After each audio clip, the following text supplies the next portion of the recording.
एक दंपति ने अपने पास्टर को अपने घर दावत पर बुलाया। पास्टर के जाने के बाद पति खाने की मेज पर कुछ ढूंढने लगा। पत्नी के पूछने पर कि वो क्या ढूंढ रहा है, पति ने कहा कि उसने 1 लाख रुपए का एक बेरर चेक टेबल पर रखा था, जो कि अब मिल नहीं रहा है। मुझे लगता है कि पास्टर ने वो चेक उठा लिया होगा। ये सुनते ही पत्नी गुस्से से भर गई और बोली, अब हम उस पास्टर को घर कभी नहीं बुलाएंगे और ना ही उसके चर्च जाएंगे। एक दिन पति पत्नी और पास्टर की मुलाकात बाजार में हुई और पास्टर ने कहा, आप दोनों कैसे हैं? आप लोग बहुत हफ्तों से चर्च भी नहीं आ रहे हैं। मैंने फोन भी किया लेकिन आपने फोन रिसीव नहीं किया। सब ठीक है ना?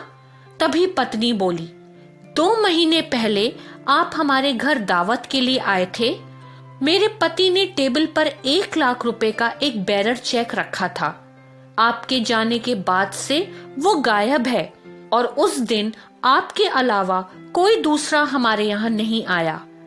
पास्टर ने बड़े धीमे स्वर में कहा, हाँ, मैंने उस चेक को उठाया।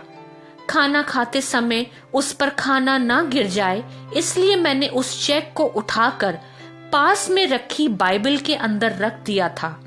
क्षमा कीजिए, मैं आप लोग को बताना भूल गया था। पत्नी ये सुनते ही शर्मिंदा हो गई और दोनों ने पास्टर से क्षमा मांगी और जल्दी जल्दी अपने घर चले गए।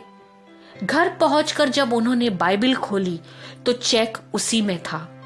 दोस्तों, इससे ये बात सामने आती है कि उन्होंने कई हफ्तों से बाइबल को खोला ही नहीं था।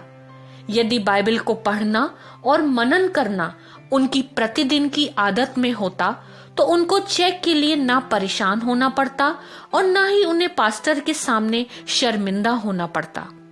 दोस्तों, परमेश्वर का वचन बाइबल अंधेरे रास्तों में एक उजाले के समान है। बाइबल में लिखा है, तेरा वचन मेरे पांव के लिए दीपक और मेरे मार्ग के लिए उजियाला है।